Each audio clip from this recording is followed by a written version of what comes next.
आइए, ये सवाल कह रहा है कि रोहन की माँ उससे 26 वर्ष बड़ी है, यानी एक बच्चा है रोहन, उसकी माँ उससे 26 वर्ष बड़ी है।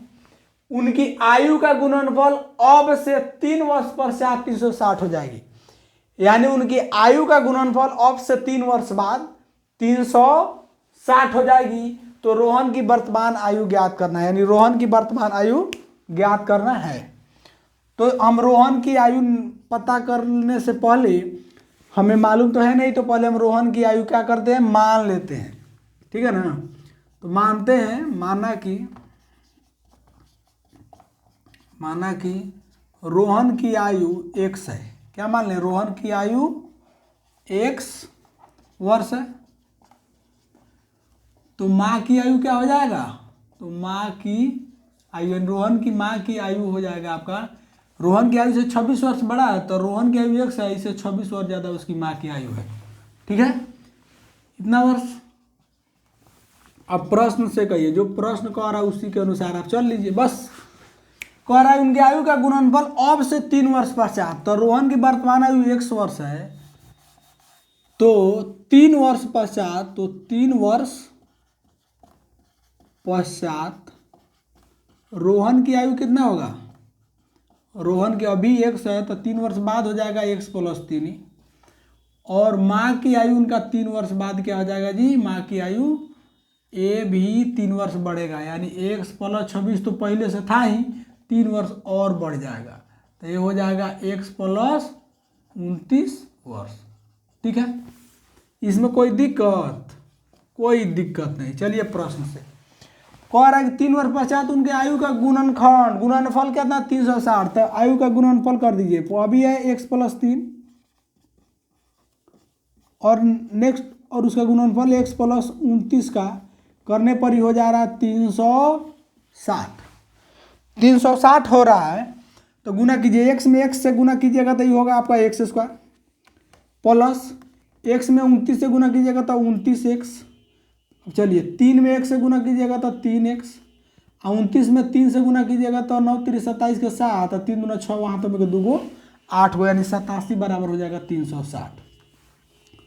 अब देखिए x स्क्वायर 29 हुआ 3 गो होगा 32x, प्लस 87 बराबर आपका हो गया 360, प्लस से इधर लाइए माइनस की तरफ, तो x square plus 32x plus 87 अब माइनस 360 बराबर 0। अभी समीकरण बन गया, तो x स्क्वायर प्लस 32x, 87 को 360 में से 87 को कराइएगा तो ये हो जाएगा, 60 को हटाइएगा तो 27, यानी 273 माइनस 273 बराबर 0, 7 3 10 के 0, 7 8 15 16, ठीक है, 273 माइनस 273, ठीक है।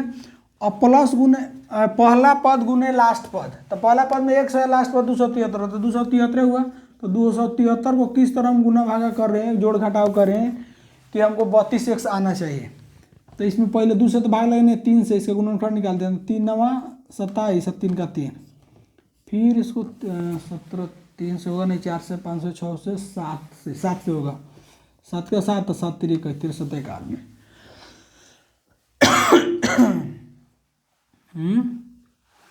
3 का 3 9 3 27, क्या करें भाई, 7 3 21 और 13, तो 21 में से अगर 13 घटाते हैं, हमको चाहिए 32, जोड़ भी रहे हैं तो 3 1 4 2 1 3 34 हो जा रहा है।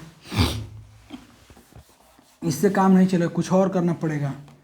13 3 39, 39 में 7 घटाइए कितना हो जाएगा, 9 7 2 32, ओहो, यानी 13 3 39 7 हो जाएगा। तो इसका गुणनफल निकालिएगा तो ये हो जाएगा 7 1 39 ना, तो इसको हम करेंगे तो x square plus 39x minus 7x minus 273 बराबर 0 आ गया। मेन चीज़ है यही करना। अब दोनों में एक साथ x कॉमन लेंगे तो इधर हो जाएगा x प्लस 39, माइनस 7 कॉमन ले लेते हैं तो इधर हो जाएगा x प्लस हो जाएगा 39 बराबर 0। तो x माइनस 7 एक बार ई और ई मिलके, और दोनों में से एक को लिख लीजिए x प्लस 39, ई बराबर 0 का कीजिए, ठीक है। तो 0 के बराबर जब कीजिएगा तो x माइनस 7 बराबर 0, तो x बराबर इधर माइनस है, इधर प्लस जाएगा तो 7, दूसरा x में प्लस 39 बराबर 0 है, तो x बराबर माइनस 39 होगा, क्योंकि प्लस इधर आएगा तो माइनस, एक तो मान यहाँ है, दो मान आपको आया। लेकिन आज तक सुने किसी का उम्र -5 साल, उम्र माइनस में नहीं होता है, तो क्या होता है प्लस में होता है। तो x का वैल्यू यहाँ से आया 7, क्या आया 7। तो हमको रोहन की आयु पता चल गई। रोहन की आयु, कोई अब पूछे रोहन की आयु, चूंकि सवाल में पूछा, तो रोहन की आयु हम क्या माने थे x, तो x का वैल्यू कितना आया 7 वर्ष। अगर कोई पूछता कि रोहन की माँ की आयु बताइए, किसकी आयु, माँ की आयु, तो माँ की आयु था x प्लस 26, तो यानी x का वैल्यू कितना आया जी 7, अब प्लस 26 जोड़ दिए तो 26 और 7 कितना होगा 33 वर्ष। ठीक है, एक बार जब कोई मान निकल जाता है ना तो उसका नेक्स्ट मान फटाक से निकल जाएगा। ठीक है।